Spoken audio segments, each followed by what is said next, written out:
Free fire, free fire, এরপরে নিজে fire হয়ে যায়। এই যে আঙ্গুল দিয়ে টিপতে টিপতে হাতের টেম্পার শেষ, হার্ট শেষ, চোখ শেষ। আমার ছেলেদেরকে বাঁচাতে হবে। লম্বা সেজদা দিবা, যারা স্কিনে বেশি থাকো লম্বা সেজদা দিবা। আজকে ডাক্তাররা বলছে মাথার সব বুদ্ধিবৃত্তিক সেলগুলো থাকে কপালের সামনে। যখন কেউ লম্বা সেজদা দেয় তার ব্রেনের সব রোগ ভালো হয়ে যায়, ব্রেন শক্তি পেয়ে যায়, হার্ট ভালো হয়। জিকির আছে যেখানে হার্ট ভালো। সূরা রাআদ 28 নম্বর আয়াতে আল্লাহ বলছেন আল্লাযীনা আমানু তাতমাইন্নু কুলুবুহুম বিযিকরিল্লাহ আলা বিযিকরিল্লাহি তাতমাইন্নুল কুলুব। ও মুমিনেরা, আল্লাহর জিকিরের মধ্যে অন্তরকে শান্তি করে দেন কে? একটু জিকির করে দেখেন। প্রথম জিকির হলো কোরআন। প্রথম জিকির কি? কোরআন। আমরা বলবো কোথা থেকে পড়লে ভালো হয়? সূরা মুজাম্মিলের ভিতরে আল্লাহ বলছেন ফাকরাউ মা তায়াসসারা মিনাল কোরআন। যেখান থেকে সহজ লাগে সেখান থেকে পড়ো, সওয়াব দিবেন কে? সবচেয়ে সহজ সূরা কোনটা? সবচেয়ে দামি সূরা, সবচেয়ে সহজ। সবচেয়ে দামি জিনিস সবচেয়ে সহজভাবে পাওয়া যায়। পানির আরেক নাম কি? সবখানে আছে না? যখন একটু টান পড়ে কারবালা হয়ে যায়। ফিলিস্তিনে টান পড়ছে কিসের? পানির। কারবালাতে টান পড়ছে কিসের? পানির। এই পানির দাম সবচেয়ে বেশি। আল্লাহ রাব্বুল আলামিন বলছেন আমি তোমাকে, তুমি যদি আমার জিকির ছেড়ে দাও আমি তোমাকে অন্ধ করে তুলবো। আল্লাহর কথা সত্য না মিথ্যা? কতটুকু সত্য? সুবহানাল্লাহ। ওমান আসদাকু মিনাল্লাহি কিলা। আল্লাহ বলছেন আমার চেয়ে সত্যবাদী কে হতে পারে? রাসূলের মাধ্যমে বলছেন যাদের ক্ষেপণাস্ত্র বেশি তারা দুনিয়া কন্ট্রোল করবে। এখন ক্ষেপণাস্ত্র বেশি কোন দেশের? আমেরিকা। কোন দেশের?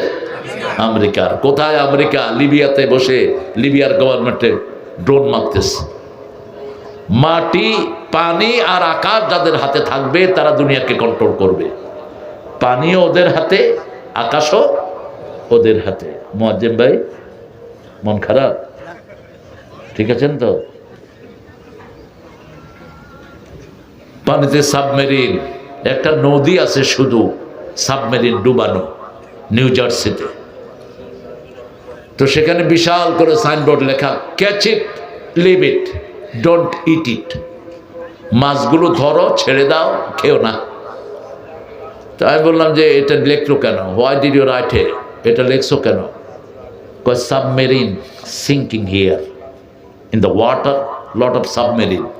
সাবমেরিনকে এখানে ডুবায় রাখছে। বাঙালিরা কে হুনে কার কথা? ধরে, খায়ও, বেচেও। বড় বড় মাছ না ধরার কারণে বড় হয়ে গেছে, ধৈরা মসজিদের সামনে লয়েছে। আমি জিজ্ঞেস করলাম where you from, where this fish from? এই মাছ কোথাকার? কয় পাশের নদী। তাহলে এই কথা ঠিক করে রাখিস। ওখানে কইছে ক্যাচ ইট, লিভ ইট। তুই এটা ধরে আনলি কেন বেচার জন্য? কয় আমি আনছি, আমার দোষ। যারা কিনে হেগো দোষ নাই। বাংলাদেশের লোকেরা অনেক বুদ্ধিমান, ঠিক না বেঠিক? এদের সাথে বুদ্ধিতে কেউ পারে না। সিঙ্গাপুরে জুতা পলিশের একটা মেশিন তারা বের করেছে। আপনি জুতা দিবেন, পলিশ হয়ে আসবে, উপরে দিয়ে সবাই পয়সা দেয়। বাঙালির জুতা পলিশ করে পয়সা সারা। ওরা দেখলো যে 30,000 জুতা ঢুকছে কিন্তু পয়সা নাই। কে করছে কাম? খুঁজে দেখে যে বাঙালি। এখন চিন্তা করলো এদেরকে বের করে দেয়। বের করে দিলে দেশ কলাপস।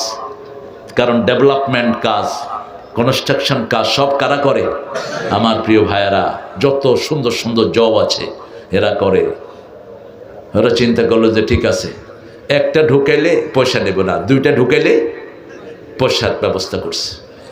বাঙালিও আল্লাহর রহমতে এক মেশিনে আরেকটা, আরেক মেশিনে আরেকটা, দুইটা দুই হাতে রং কইরা পায়ে দিয়া সুন্দর। যা, এত ব্রেন আল্লাহ এদেরকে দিয়েছে, আলহামদুলিল্লাহ বলেন। সারা পৃথিবীতে হেফজতে ফার্স্ট কারা? জোরে বলেন। কম্পিউটার সায়েন্সে সারা পৃথিবীতে ফার্স্ট কারা? বাংলাদেশের ছেলেরা। কারণ এদের জন্ম হয় কোরআন দিয়ে, ঠিক না ঠিক? এদের জন্মের পরে এরা শুনে আল্লাহু আকবার, আশহাদু আল্লা ইলাহা, আশহাদু আন্না মুহাম্মাদার, হাইয়া আলাস সালাহ, হাইয়া আলাল, আল্লাহু আকবার, আল্লাহু আকবার, লা ইলাহা ইল্লাল্লাহ। আমরা বললাম আল্লাহ রাব্বুল আলামিন এবার জিকির করলে কি হবে বলে দেন। আল্লাহ বলছেন তোমার মন যখন খারাপ হয়, মন থাকে কোথায় বলেন তো?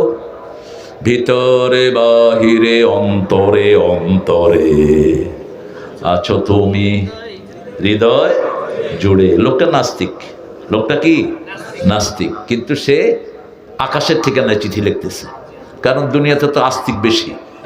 এই জন্য আরে আকাশ তো আল্লাহ, তুই আকাশের ঠিকানায় লিখবি কেমনে চিঠি? ভালো আছি, ভালো থেকো, আকাশের ঠিকানায় চিঠি লেখো, বলছে না? আমাদের আরেক শিল্পী বলছে ওই আকাশে ঘুমিয়ে আছে মা। তোর মা আকাশে থাকলে তুই উঠবি কেমনে? সে এগুলো কিছু আছে খনার বচন। আকাশ বলতে বোঝানো হচ্ছে যে আল্লাহর কাছে বেহেশতে আছে, ঠিক না বেটি? কিন্তু এই নাস্তিকটা কিন্তু সেটা বলে নেই। আরেকটা নাস্তিকের গান আপনারা খুব শোনেন, অন্তবিহীন পথে চলাই জীবন, শুধু জীবনের কথা বলাই জীবন, যে মেয়েটি রোজ রাতে বদলায় হাতে হাতে তার অভিশাপ নিয়ে চলাই জীবন, অন্তবিহীন পথে চলাই জীবন। আবার এই নাস্তিক লেখছে ছেলে আমার মস্ত বড় মস্ত অফিসার, মস্ত ফ্ল্যাটে যায় না দেখায় পার ও পার। অনেক শক্তিশালী লেখক সে, কিন্তু তার থিওরির সাথে আমাদের থিওরির মিল।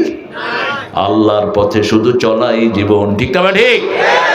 আল্লাহর কথা শুধু বলাই জীবন। অন্তবিহীন পথে চলার নাম জীবন না, আল্লাহর পথ ধরে চলার নাম জীবন, ঠিক না ঠিক? আসছি জান্নাত থেকে, আবার জান্নাতে যেতে চাই। কোথায়? জান্নাতে যেতে চাই। জান্নাতের চাবি কি? চাবি কি? এশা পড়েছেন, ফজর পড়বেন, রাসূল বলছেন সারা রাত তোমার নামাজ হয়ে যাবে। ফজর পড়েছো, জোহর পড়লা, ফজর থেকে জোহর পর্যন্ত সারা দিন নামাজ হয়ে যাবে। এভাবে 5 ওয়াক্ত নামাজ যে পড়ে 24 ঘন্টা তার নামাজ হয়ে যায়। আরো আস্তে কোন সুবহানাল্লাহ। সেজন্য আল্লাহ রাব্বুল আলামিন বলছেন তোমার অন্তর যদি ঠান্ডা করতে হয় আমার জিকির করো। জিকির কি কি জিকির আল্লাহ সবচেয়ে বেশি ভালোবাসেন? রাসূলের কাছে একজন সাহাবী আসলেন, এসে বলছেন ইয়া রাসূলুল্লাহ, আল্লাহর সবচেয়ে প্রিয় কয়েকটা কথা আমাকে শিখায়া দেন। রাসূল শিখালেন আল্লাহু আকবার, বলেন আলহামদুলিল্লাহ, সুবহানাল্লাহ, লা ইলাহা ইল্লাল্লাহ। এই 4টা বাক্য সবচেয়ে বেশি ভালোবাসেন কে? সাহাবী চলে যাচ্ছেন, মসজিদের দরজার কাছে গিয়ে মনে হলো এগুলো তো শুধু আল্লাহর জন্য, আমার জন্য কি? এটা সব কার জন্য? আমার জন্য। আবার ঘুরে আসলেন, ইয়া রাসূলুল্লাহ মা বি হাদা লিল্লাহি সুবহানাহু ওয়া তাআলা, এগুলো তো সব আল্লাহর জন্য, আমি কি পাবো? এবার রাসূল সাল্লাল্লাহু আলাইহি সাল্লাম বললেন শোনো, তুমি যখন বলবে আল্লাহু আকবার, আল্লাহ বলেন ঠিক বলেছো। তুমি যখন বলবে আলহামদুলিল্লাহ, আল্লাহ বলবেন ঠিক বলেছো। তুমি যখন বলবে সুবহানাল্লাহ, আল্লাহ বলবেন ঠিক বলেছো। তুমি যখন পড়বে লা ইলাহা ইল্লাল্লাহ, আল্লাহ বলবেন ঠিক বলেছো। এরপরেই পড়ো আল্লাহুম্মা গফিরলি, সাথে সাথে জীবনের গুনাহ মাফ করে দিবেন কে?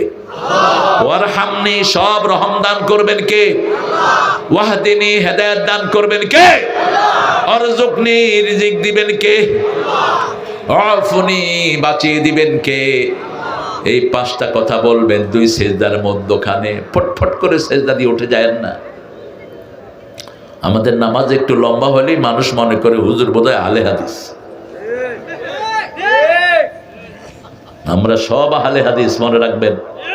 4 ইমামই আহলে হাদিস, 4 ইমামের একজন হাদিসের বাহিরে না, ঠিক না ঠিক? আহলে হাদিস হওয়া ছাড়া তো জান্নাতে যাওয়া যাবে না। আমরা হাদিস মানে না? আরে কথা বলেন না কেন? আমার রাসূল যা করেছেন আমরাও তাই করি, ঠিক না ঠিক? আরো বিশুদ্ধতার সাথে করতে হবে, আল্লাহ তৌফিক দান করেন। এখন প্রথম জিকির কি বলেন? কোরআন। প্রথম জিকির কি? কোরআন পড়বেন তো? কোন সময় পড়বেন? ফজরেও পড়তে পারেন, আবার রাতেও পড়তে পারেন। কুমিল লাইলা ইল্লা কালিলা, সূরা মুজাম্মিল। কুমিল লাইল, ও নবী সারা রাত দাঁড়াও, ইল্লা কালিলা, কিন্তু অল্প। কত অল্প? নিসফাহু, অর্ধেক। আবিনকুস মিনহু কালিলা আও জিদ আলাই ওয়ারাত্তিলিল কুরআনা তারতিলা। তাহলে রাতের বেলায়ও কোরআন পড়তে হবে। কারণটা কি? কোরআন নাজিল হয়েছে কোন সময়? ইন্না আনজালনাহু ফি লাইলাতিল কদর ওয়া মা আদরাকা মা লাইলাতুল কদর লাইলাতুল কদর খায়রুম মিন আলফি শাহর। আল্লাহ রাব্বুল আলামিন বলছেন, জানো না কি লাইলাতুল কদর কি? 1000 মাসের চেয়ে উত্তম। রাসূলের জন্য 10 রাত এক ফোঁটাও ঘুমাতেন না, আমরাও ঘুমাবো না। রাজি আছে তো? আগামী শেষ 10 রোজা আমরা জেগে থাকবো, রাসূল যেমন জাগতেন সাল্লাল্লাহু। রাসূলকে যদি আল্লাহ 10 রাত জাগান, আপনার তো আরো বেশি জাগা উচিত। রাসূল এত কষ্ট করে পেতেন, আপনি কেমনে এত সহজে পান? আমাদের লোকেরা চিন্তা করে 27 লাইলাতুল কদর হইতেই হইবে, তা না হলে হয় ছাড়বো না। রাসূল জেগেছেন 10 রাত, আমরাও কয় রাত জাগবো? 10 রাত জাগবো। এখন আমরা বলবো, আল্লাহ এই কোরআন পড়লে আমাদের কি লাভ? আল্লাহ বলছেন, ফামা তাবিআ হুদায়া ফালা খাউফুন আলাইহিম ওয়ালা হুম ইয়াহজানুন। এই কোরআনের হেদায়েত যে গ্রহণ করবে তার কোনো দুশ্চিন্তা থাকবে না, ভয় থাকবে না। কে বলছেন? তার সবকিছু সুন্দর করে দিবেন কে? আবার সূরা ইব্রাহিমের শুরুতে বলছেন, কিতাবুন আনজালনাহু ইলাইক লিতুখরিজান নাসা মিনাজ যুলুমাতি ইলান নূর। আমি কিতাবটা আপনার প্রতি নাজিল করেছি আমি যেন আপনাকে অন্ধকার থেকে আলোর দিকে নিতে পারি। আমরা এখন অন্ধকারে ডুবে আছি। আমার সমাজ অন্ধকার, পরিবার অন্ধকার, ঠিক না ঠিক? কি অন্ধকারে ডুবে আছে? শ্রমিকেরা শ্রম দেয়, মালিকেরা ঠিক মতো পয়সা দেয় না। আমাদের দেশের অধিকাংশ মালিকগুলো শ্রমিককে ঠকায়, আছে না নাই? কথা বলেন না কেন? শ্রমিকের বেতন কত? সবচেয়ে কম স্যালারি কত এখন? হ্যাঁ, ৮৫০০, ১২৫০০ পান তো? তাও ইমামের চেয়ে বেশি আছে। দেলোয়ার কত পাও? থাক, সবার সামনে ধর্ম না, তাও ইমামদের চেয়ে বেশি আছে। কিন্তু এই বেতনে কি একজনের সংসার চলে? তুমি বেটা মালিক কত খাও? যেমন এই মাহফিলটার জন্য যদি পাশের এই মিল, কি মিল এটা? কি? FX fashion wear. এই বেটা যদি এই মাহফিলের দিকে একটু সদয় হতো, অথবা মাহফিলের জন্য শ্রমিকদেরকে একটু উদার করে দিত, আপনাদের থেকে কিছুই কালেকশন করতে হতো না। ঠিক না ঠিক? ওদের কোনো কষ্ট হতো না। বেটা মালিক, তোমারে কয়ে যাই, তুমি এই মাহফিলের দিকে খেয়াল দিবা, নাহলে আজকের মুনাজাতে দোয়া করে যাব, তোমার মিলও শেষ, তুমিও শেষ।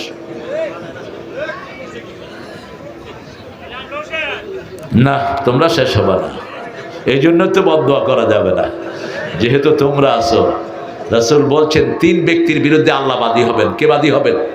আল্লাহ বাদী হবেন। আজকে আবার তিরমিজির একটা হাদিস পড়ছিলাম, রাসূল সাল্লাল্লাহু আলাইহি ওয়াসাল্লাম বলছেন, 2206 নম্বর হাদিস, বলছিলেন যে 4 ব্যক্তিকে আল্লাহর ফরজ হয়ে যাবে জাহান্নামে দেয়া। কয় ব্যক্তি? এর মধ্যে 1 নম্বর হলো মদখোর, 2 নম্বর হলো সুদখোর। মদখোর যখন মদ খাওয়া অবস্থায় মারা যাবে তাকে জাহান্নামে দিবেন কে? সুদখোর যখন সুদের অবস্থায় মারা যাবে তাকে জাহান্নামে দিবেন কে? 3 নম্বর হলো এতিমের মাল খায়, আছে না নাই? এই লোকটাকে জাহান্নামে দিবেন কে? 4 নম্বর পিতামাতার অবাধ্য সন্তান, আছে না নাই? পাবজি খেলতেছে, মা এসে বলছে, বাবা ভাত খেতে আসো, যাও, আছে না নাই? খেলতেছে অন্য কিছু, মা এসে বলছে, বাবা এসে বলছে, বাবা অনেক তো খেললা, তোর বাবা পেট পেট করো না তো, তুমি বুড়া মানুষ, কিছু বুঝো না। এরকম আল্লাহর ওলি এখানে আছে না নাই? কেন? খবরদার, পিতামাতার সাথে বেয়াদবি নবীদের সাথে বেয়াদবির সমান। নবীদের সাথে বেয়াদবি করলে আমল বরবাদ হয়ে যায়, পিতামাতার সাথে বেয়াদবি করলে আমল বরবাদ হয়ে যায়, তুমি টেরও পাবা না। এই জন্য পিতামাতার সাথে আল্লাহ বলছেন নরম ব্যবহার করবা। কি ব্যবহার? আকুল্লাহুমা কাওলান কারীমা, নরম কথা বলবা। উফ বলবা না, ঝিড়কি দিয়ে কথা বলবা না, ফরজ করে দিয়েছেন কে? রাসূল বলছেন সাল্লাল্লাহু। কোন ছেলে যদি বলে তোমার মতো বাপ মা আমার জন্য না হলে ভালো হতো, এরকম কথা বলে কিনা? রাসূল বলেছেন ওই ছেলের উপর আল্লাহ লানত পড়ে। যতক্ষণ পর্যন্ত মাপ না চাইবে, যতক্ষণ পর্যন্ত পিতামাতার কাছে গিয়ে হাত পা ধরে মাপ না চাইবে, ততক্ষণ পর্যন্ত তাকে লানত দেন কে? তুমি পিতামাতাকে অবজ্ঞা করো নাই, অবজ্ঞা করেছো কাকে? ওই ঘরে তো তোমাকে পাঠিয়েছেন কে? পাঠিয়েছেন কে? পিতামাতাকে বলে তোমরা আমার বাপ মা হওয়ার যোগ্য না। কি একখান জিনিস হয়ে গেছেন তিনি। খবরদার। রাসূল সাল্লাল্লাহু আলাইহি ওয়াসাল্লাম বলছেন তিন ব্যক্তির বিরুদ্ধে আল্লাহ নিজে বাদী হবেন, আর আল্লাহ যদি বাদী হয় জাহান্নাম থেকে মুক্ত হওয়ার কোনো সম্ভাবনা। যেমন হাসিনা যে সমস্ত বিচারের বাদী হয়েছে, কোনো আসামি জেলখানা থেকে বের হতে পারে নাই, ঠিক না? ঠিক। মামলা টামলা করে জেলখানার গেটে আছে, এখান থেকে আরেক মামলা ভিতরে ঢুকে দেখছেন না আপনারা? আল্লাহ বলছেন প্রথম ব্যক্তি যে শ্রমিকের অধিকার দেয় না, শ্রমিক দিয়ে কাজ করায় কিন্তু শ্রমিকের কাজ অনুযায়ী মজুরি দেয় না।